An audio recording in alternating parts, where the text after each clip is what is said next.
So you guys, last episode I didn't mention it, but Nina was very in her feelings about Zell's fat jokes towards Mr. Ray.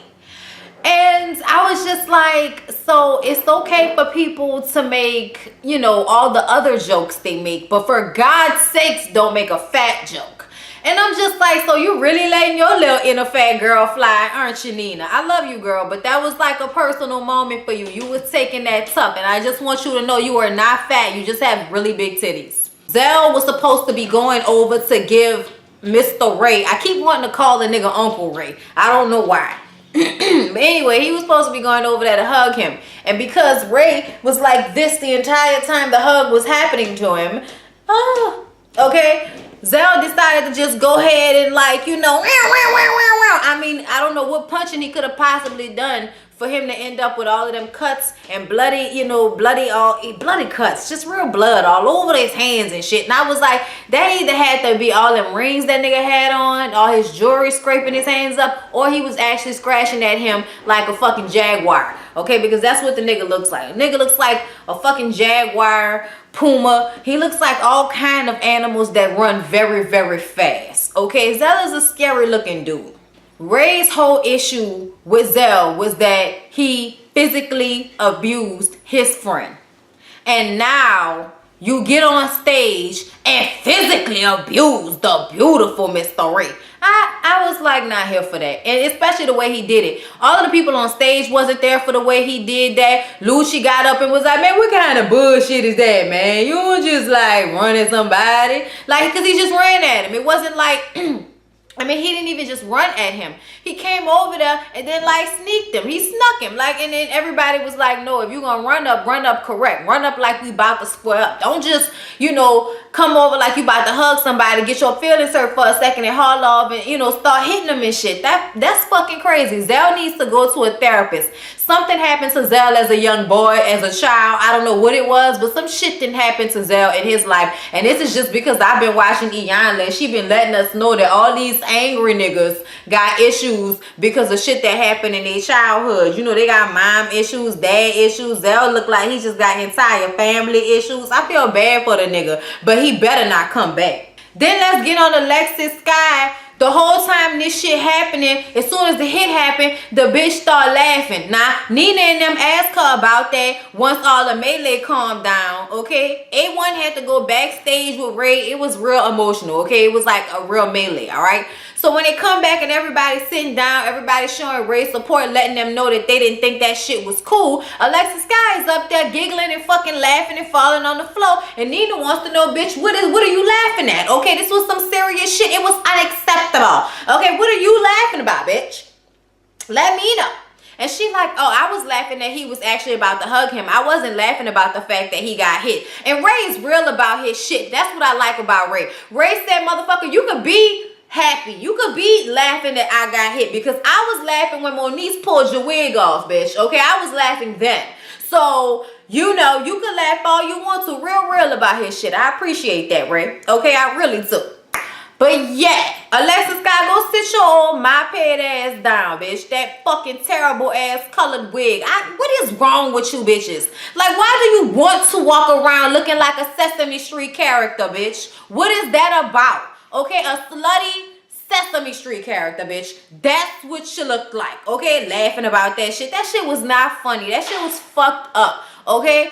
I mean, initially it was kind of funny because Zell is a clown, but then when you realize actually everything that happened, it was just kind of like, god damn, that was fucked up, just all out of nowhere. Ray says that unlike everybody else sitting on this stage, Zell's ass don't have nothing to lose, so that's why he thought it was okay to haul off and hit him. Everybody else have to think about the fights that they get into because they can't fuck up the check, the bag that they getting, okay? He living out a fucking duffel bag, okay? Check the check out this pit, okay? And got the audacity to get on the stage throwing paws. That's because that nigga ain't got nothing, okay? Nothing, okay? He's in the gutter, all right? And then that's what Zell gives off. So I can't exactly say that Mr. Ray, okay, Uncle Ray, all that shit is wrong, okay? I can't say that. So Nina moves over to Nikki. and ask her why does she think this division is happening, because y'all know Nikki ain't got nothing else to say this whole fucking,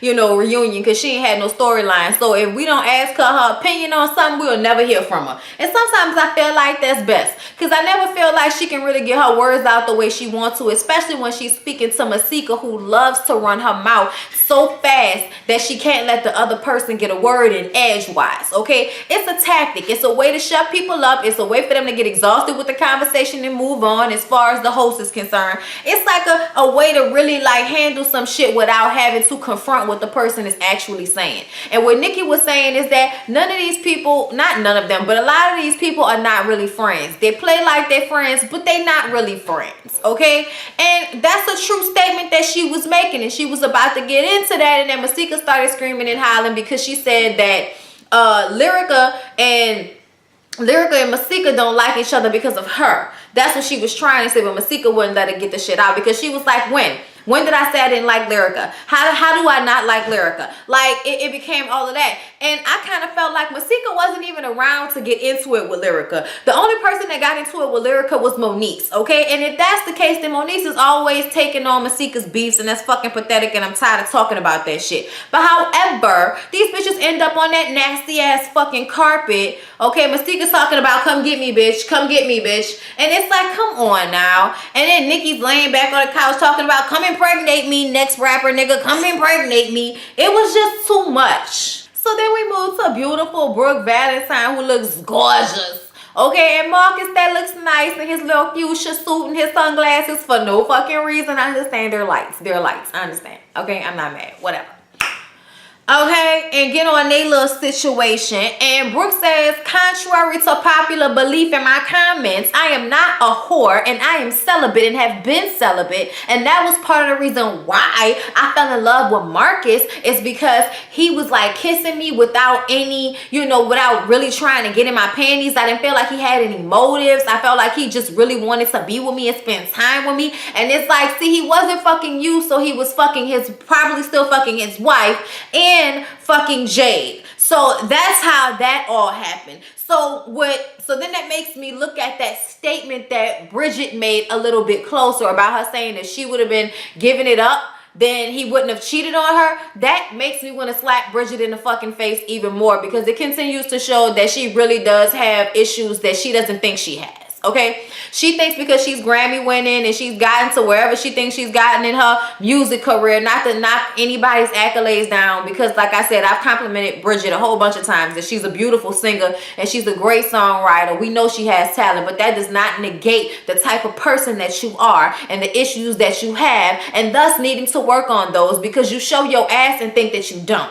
Okay, being in denial about being a fucking slut is annoying to me. Not even a slut. I don't want to call her a slut, because I don't like to slut shame women. Okay, I feel like single women should be able to do whatever they want to do, but I don't like the way she did that shit with Brooke. I just don't. It's not cool. It shows lack of character to me. And it's really not about how much sex she had. It's about how she uses that to get even with people. Like, using your pussy to make Brooke mad. Like, come on, that's basically what you did. Okay, in your relationship, cheating on James constantly and then getting mad when a nigga wasn't ready to forgive you. Like, you know, oh, I had a whole year. Like, come on, bitch. Like, don't do that. I'm just saying. There are some things about her like that I just really don't fucking like. And when I thought about when Brooke said that she had been celibate that whole time, and that comment she made, that made me go back in my head about that shit. My bad, y'all. But in the process, we trying to understand what the fuck is going on now. We're at the reunion. Explain to us the status of these relationships, okay? Bridget and Booby say that they still just friends. Brooke and Booby are still friends. Brooke and Marcus don't know what the fuck they are, which is very exhausting to me. During the little recap, they showed us a kiss that we had never seen before, okay, that happened when he was playing basketball and she went to tell him that she had to cut him off in order to make Marcus feel comfortable, right? And they shared an old romantic, nasty, passionate ass kiss that made me want to kiss my husband. So I'm telling you something is there, and I've been saying that something is there, and I don't know why we're ignoring it. I don't know why we're acting like we want to be with Marcus and we can't wait for him to break out that ring again, bitch. She played you on the stick talking about that's a bit premature. I can say everything has been premature, Marcus, including you buying the ring from jump, because it's like as long as you was the one that was cheating and lying, it was all cool and y'all could be together and get married. But now that she didn't went and kissed the nigga while y'all wasn't even together, after she found out that you was lying and cheating, oh, now we're not ready. Now this can't happen. See, I can't deal with that. I just really cannot. So Marcus needs to get used to the fact that he just saw old nasty ass passionate kiss between Booby and Brooke, okay? And Keisha Cole wants Booby and Brooke to be together because she likes her and she's heard nothing but good things about her, and she would like to have some type of control over whoever the next bitch is who's gonna be around her son. So then they asked Bridget how she felt about the kiss, and she says that everybody was in a gray area, and by everybody being in a gray area, that left a lot of room for error. It left a lot of room for people's feelings to get hurt, and that's exactly what happened. It just so happens that when Brooke, okay, was ready, Marcus wasn't, and when Marcus was ready, Brooke wasn't. So in so many words, I guess she said. Really, she was saying that Brooke wasn't ready and Marcus was, and I kind of felt like he wasn't ever ready because he was always lying about something. How is he ready to get married to someone when he's still lying about other relationships and even still being in his current marriage? How does that mean someone is ready and prepared to be in a committed relationship with someone? How, where, when, what the fuck? No, I'm not here for that explanation. I also don't like the way Bridget has to have Marcus's back. It almost seems like just to spite Brooke, because Marcus has done some dirty shit to Bridget as far as I'm concerned, including at this reunion by not really having her back about the whole situation with James, okay? Like, you could have just been quiet. You didn't have to say anything, but you just had to voice your opinion about how if it were you who had been cheated on, you wouldn't have forgave her either. Like, seriously? But that's supposed to be your friend, and she up in this motherfucker getting into arguments with everybody for you. Very confused to me. Brooke said she felt some type of way about Booby taking Bridget on that trip to Catalina because he never said anything about taking anybody when they talked about it, okay? With his old desperate ass, okay? And his desperation, okay? Bridget says that she didn't want it to look bad about that song, and she didn't want it to look bad about this. Like, her going into the studio with Marcus was a secret because she didn't want it to look bad. I'm like, bitch, you full of shit,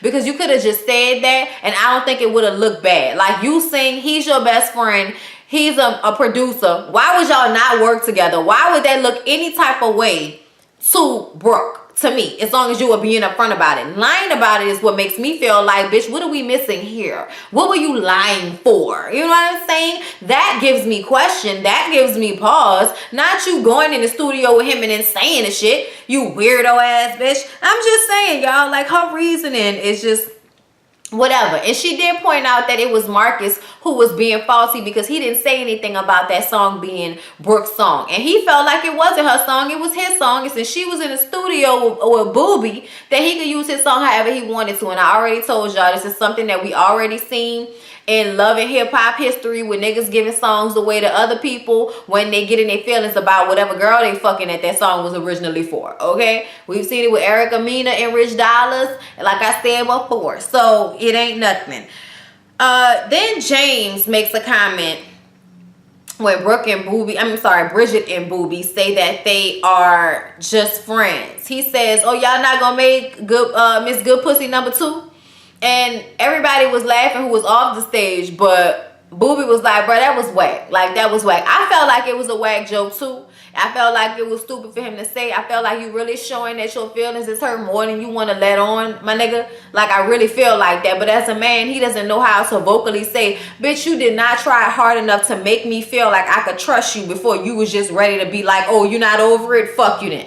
James gonna say he dodged a bullet, and I'm like, after being cheated on multiple times, now you dodged the bullet, my nigga?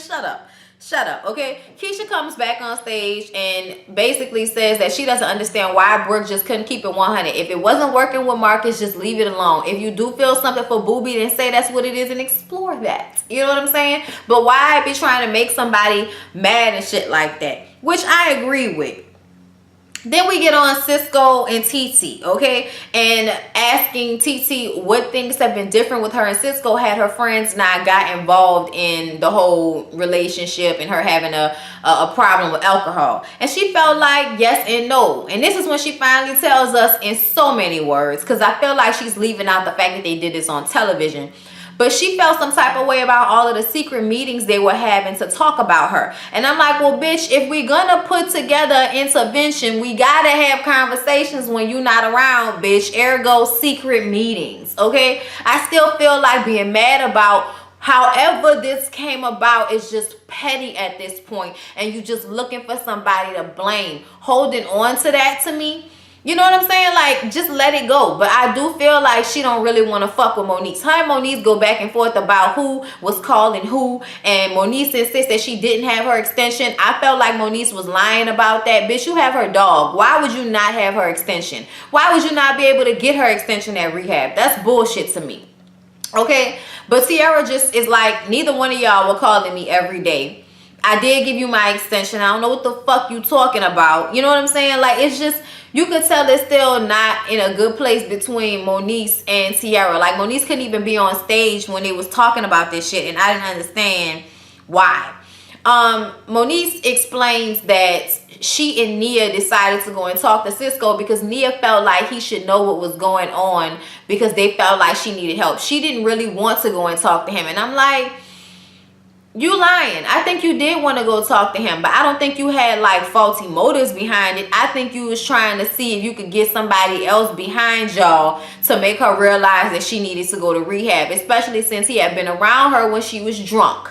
Okay? So I think that that's where that was coming from. I don't necessarily think that was a bad thing. Everybody was shaking their head and hooing and hawing and feeling like they was being fucked up because we on television. But it's like we living our lives on television. Like, what the fuck are y'all expecting at this point? Why would they do that off camera when that can make for a good fucking storyline and a comeback story for you, bitch? For you. They gave you a storyline, TT. You ain't really had one since the Ray J Princess situation, and he chose Prinky, which... brings me to why the fuck was he sitting on stage trying to be as far away from the situation as humanly possible while still sitting on that couch next to Cisco. At one moment he was praying. I didn't know what the fuck was going on with Ray J over there, but he didn't have to be up there. Moniece needed to be up there on the opposite side of the stage. Okay, and AD was up there too and they say nothing. I'm like, I just was very confused about the seating arrangements. I feel like we should be sitting people on the stage that's been in the storyline together. Point blank fucking period. I don't care whether they B-list on the card. I don't care. Put them up there on the stage. I'm tired of seeing y'all talk back and forth to people from on the floor to up on the stage and shit. What is that about? I also feel like you hoes shouldn't have a choice in who you sitting next to, bitch. You on the show, you signed a contract, sit down, shut the fuck up, have the conversation, and try not to kill each other, please. Okay, that's it. Why everybody gotta be so, I don't want to stay right here, I want to stay right here? Like, no, I'm not here for that. Y'all sign the contract, sit your ass down, okay? Moniece and Cisco go back and forth because Cisco says that she's a fucking bullshit artist and she's lying about everything. And I don't believe she's lying about everything, but I do feel like Moniece is in some way trying to save face in this whole thing and what's going on right now. And I don't know why, but I could feel her not being 100 about everything that she's saying in defense of herself. But Cisco is just trying to throw the fire up off of him because we're about to get into the fact that he thought that Tiara was so fucking stressful that he needed to go and sleep around with old fun girl over there, Amber. Okay, and have this whole thing play out on television. And Tiara feel like she got played by a TV nigga because he sat up there and made out with that bitch on television knowing that she was gonna see that shit. He talking about, oh, I was in my feelings and shit because I was going through stuff. And I'm not saying it was right. I was wrong, but I'm just saying I was going through a lot and I was just trying to, get out of my head or whatever. And it's like, so you couldn't do that shit off camera? And when Moniece and Cisco was going at it and she got up and started screaming and hollering about how he was a fuck nigga and he got fired from Love and Hip Hop New York and he talking about this my city and was about to throw a pillow at her and everybody was like, is this nigga serious? I'm like, it was a pillow. Shut up. I'm just saying it was a pillow, but nah, he could have hit it hard as fuck in the face with a pillow. It would have had the same effect of this nigga need to get some hands put on him by security, okay? Either way, y'all, it was just a whole bunch of bullshit. And I do believe that he won't be back on Love and Hip Hop New York, and I'm glad for it because I'm tired of his ass. Cisco says that Moniece was just trying to get rid of Tierra, and you know, so she can have no competition. And it's like, what? What? Why would she? So she actually went out her way to get her in rehab so that she could get rid of her? That don't sound right. That don't sound right. People come out of rehab. It's not jail, okay? That don't sound right to me. I thought that was bullshit. I do think Moniece was trying to help her. But I also think Moniece is like everybody else and know we got to get these scenes so we can get this check.